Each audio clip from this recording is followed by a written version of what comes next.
speaker, and he comes from industry, Dr. Gramann. He is the president of the Madison Group, and for those of you in the plastics field have heard of the Madison Group, very involved with the Society of Plastics Engineers, etc. It's a consulting firm here in Madison, Wisconsin. Paul is actually a graduate of our department. He actually received his PhD with me 21 years ago. He was my first student. He started working with me as an undergraduate in 1989. So, it's a great compliment now to end with this. It's failure analysis. So that means we really can't make parts yet that don't fail, and that's what keeps Paul and his team in business, helping people out also in diagnostics. What happens with plastics parts, and what went on with the plastic parts. So I won't take more time away from you, Paul. Sure. The other way around. The other, so this is on that side. Oh, Perfect. thank you. Good. Thank you for the introduction. My presentation is not going to be as much research oriented. We're not as much anymore of a research corporation as Tim mentioned. We're a corporation that uses the technology, some of the technologies developed at the university, and we provide that to our clients. I'm going to tell you some of the research that, or some of the stuff I'm going to show today actually has, or the first place I learned it was in Tim's class 20-some years ago. And it was in his first class, and I was, as he mentioned, his first graduate student. So some of the stuff that I'm going to show today, I first learned in that class. So, why plastic failure? I'm showing you a graph here of 5,000 plastic failures. And David Wright, what he did is, of course, subjectively, he grouped these failures into why they failed. And what you see here, what it basically comes down to, at least this is the way that I interpreted it, is that 85% of the failures go back to the engineer. 45% to material, 20% to design, 20% to manufacturing. Only 15% of the failures were a result of use of that plastic part.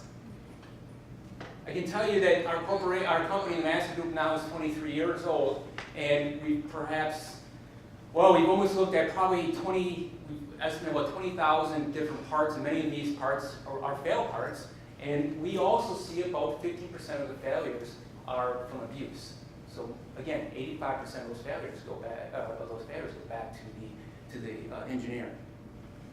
What I'm going to talk about today is the failure mode of creep. Okay? Plastics fail for many different reasons. There's chemical attack, there's UV attack, there's oxidation. The biggest one that we see, the biggest reason why plastic parts fail is by creep. And perhaps the reason is, and I know the metals people in here might throw something at me, metals don't really creep as much relative to plastics. Okay? And when I talk about creep, the definition up here is that it's time-dependent strain that accumulates in a plastic part when a stress is constantly applied. So we take this plastic part, we assemble it together, we're putting these stresses on, and those stresses are always there. They're always acting on this plastic. Now, if it's a metal part, it goes out the door. If it hasn't broken, no problem.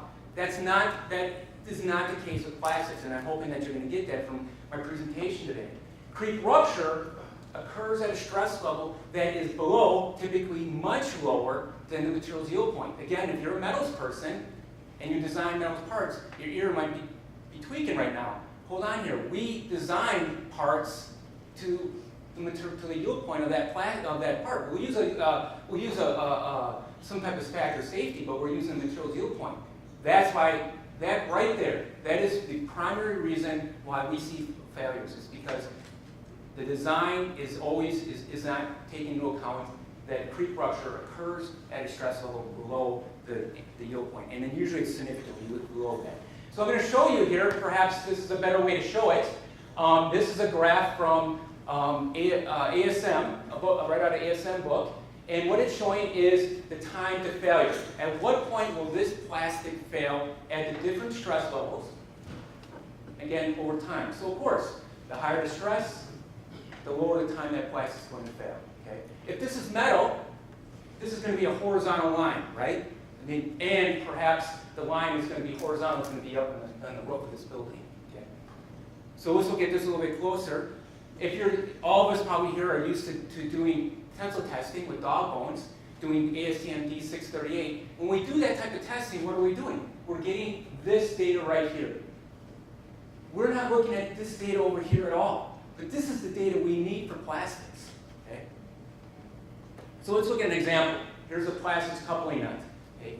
It's made out of polyacetal. We're going to design it. We do a structural analysis. We find out from assembly that there's going to be approximately 35 megapascals of stress put in this thing. Okay? Great.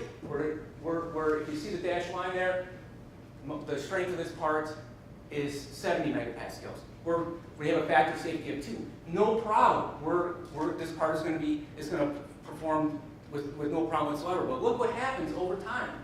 Sooner or later, we're going to hit that failure line, and we're going to get a failure. And that failure is going to be catastrophic, and it's going to be a brittle failure. It's not going to be a ductile failure that we can see happening over time. Okay?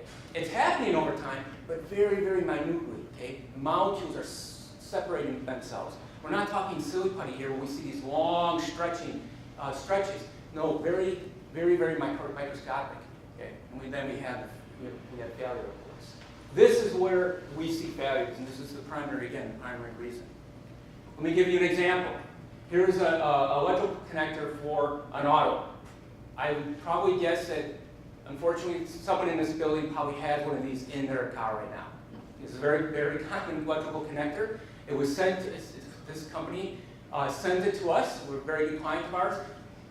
You can see the failure right here that took place. They didn't understand why it failed. Of course, I'm not showing you everything. We're going pretty quick here. We do a fracture analysis. We put this thing under the microscope. We understand, okay, this is creep failure. Some of the signs are that there's really what we call brittle failure, very smooth. There's no ductility going on there. Here you can see when the part is assembled, you can see where the stresses are coming from. There's a little bump right here. Okay? That little bump is always acting on the part. Okay? The picture on the right is the part where it's been removed, and you can see that there's no bump there. Okay? So again, this is always acting on this part.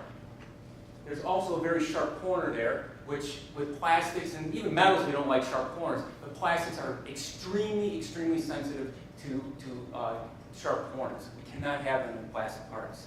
Okay?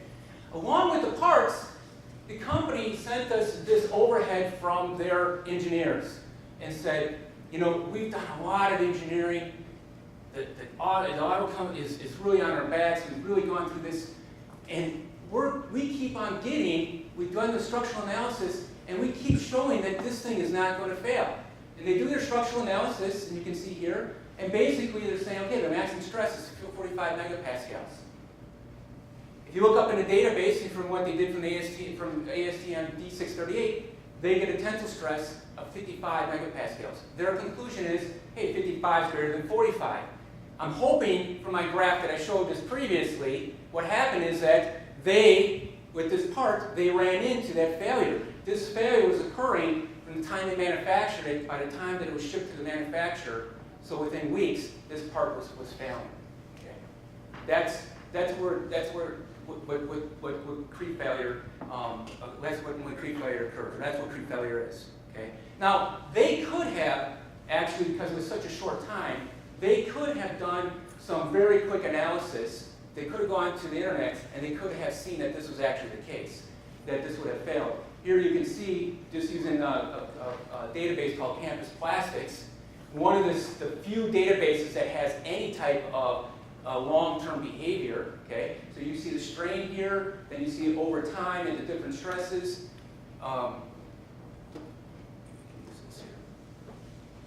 You can see the different stresses here. Okay, and even at 30 megapascals, they didn't have anything up to 45 megapascals. You can see here that at about 7 weeks, they were going to have failure.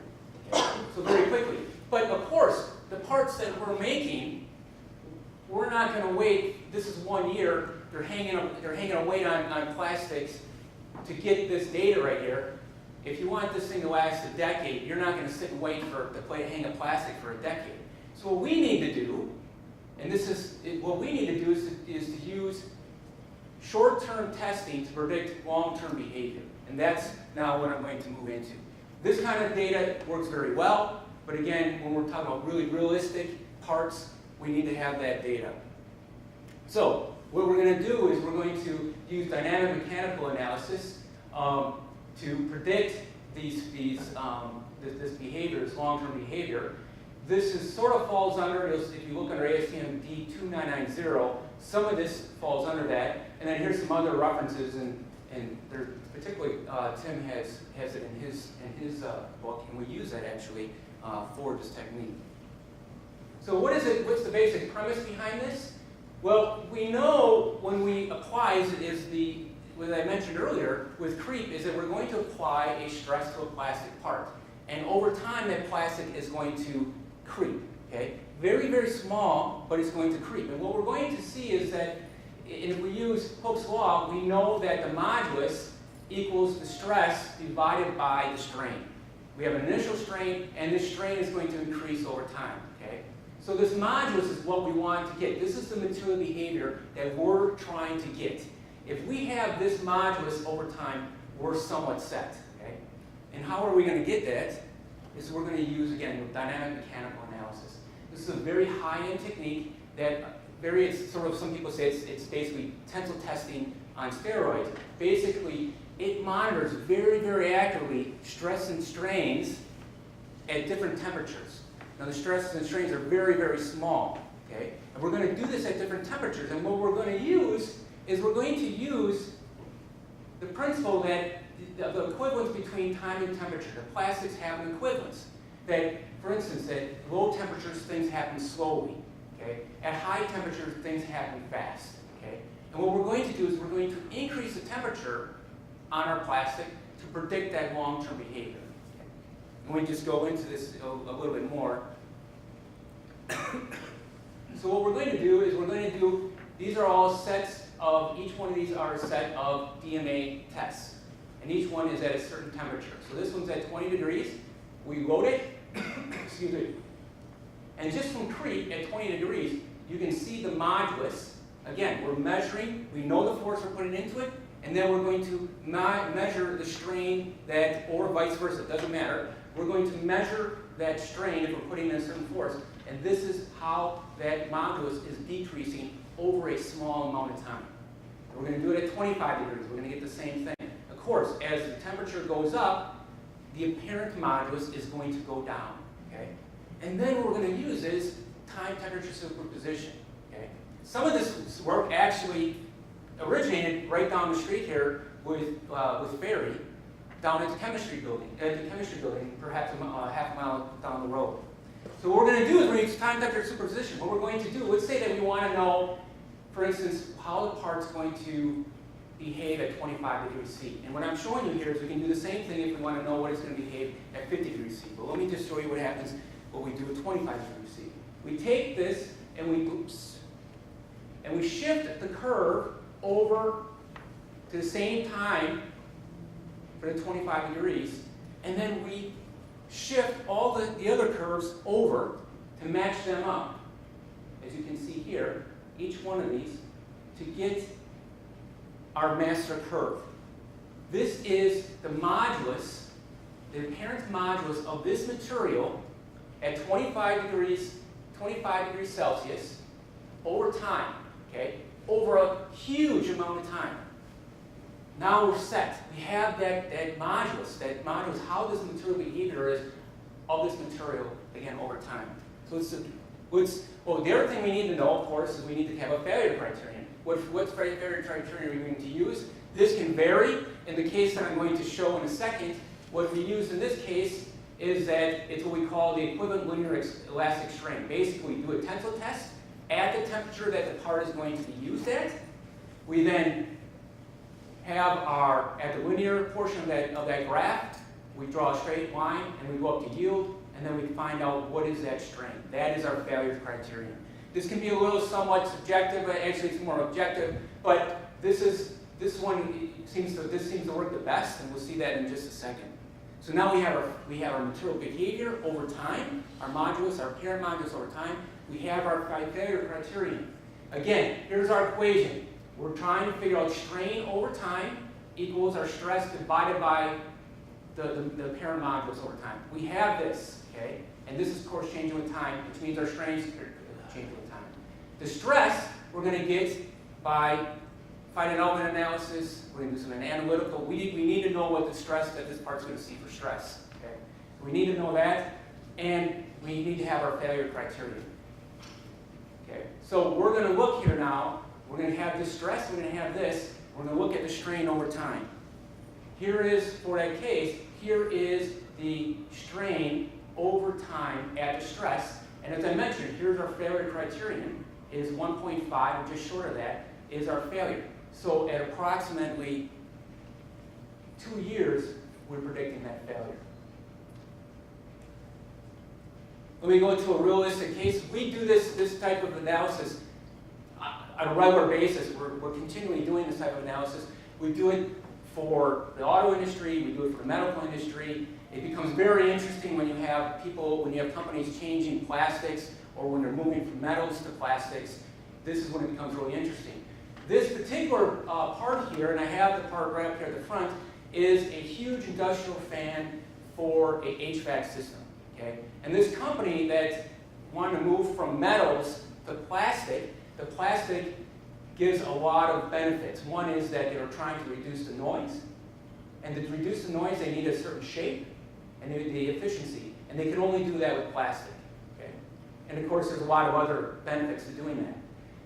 This company, again, wanted to really, they did a lot of work to determine what the stresses were. They did a lot of testing. They wanted to have, as we call it, the first part out, success in the first part out. What happened is, and this is unavoidable, you're injecting here, it really doesn't matter where you're going to inject it, we're going to have a knit line, but they had knit lines at every one of these locations. Okay? And that's where this thing was failing. And they didn't understand why. Their testing, their structural analysis, everything they did was showing that it should behave properly. Here's the failure. We do structure, or we do microscopy. Here's the failure right here.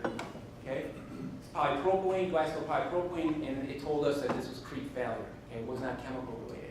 We know with polypropylene, we see this is basically when you have a knit line. The properties of the knit of polypropylene and the knit line reduce drastically. Okay, and here's the nylon. You have better retention, and the properties in general are much higher. So what we did is we did a structural where we did our tensile testing on samples, samples right from the part, away from the knit line. You can see here we have a nice ductile material. At the knit line, the material is more brittle, and then we get our failure criterion, and which would be around 1, I think it's about 1.2 when you draw that down. Okay. We did the parent modulus, so we did the DMA work on this, and here's our crete master curve. They wanted at 71 degrees Celsius. This was going to be used in the Middle East. And so the temperatures were going to be quite high. So then once you have that, as I had before, the strains, as I mentioned, it was about 1.2. Here's at the weld line, and here's at the no weld line. And basically, we were predicting failure at about 7 weeks. Their failures were, in their conditions, they were predicting 9 weeks. Now, I'm going to tell you that this was an excellent case for us that we got that close. We do relatively good, but this is a particularly very good case or situation where we hit it right on. The next thing they want to know, of course, is what material could they use. We convinced them to look at going to nylon 6.6. Nylon 6.6, of course, had the better material properties. More importantly, the properties of the knit line were much better. So we have the crete curves here for that. Did the same thing, went through the whole same process. We got the crete curves right here. There's no dashed line because the equivalence strain for failure is 1.5 and 2.4 at the knit line at the full fiber. I'm sorry, I should also mention that we have 2 graphs here because nylon is very moisture sensitive, so we have to do it at 2 different conditions, very dry, and if you add moisture, it's going to be a more ductile material. Okay? And of course, the failure line is way up here, and we're predicting that this thing is going to last, of course, a very long time. This company has moved to nylon, has been extremely successful with their fans, and has many different models that have gone to this. So this is just a summary of that, of the success of using this technique. So with that, sorry, I'm going to go very quick and then get into the details, but if you have more questions, please feel free to give myself or my colleague, Javier Cruz, give us a call or send us an email.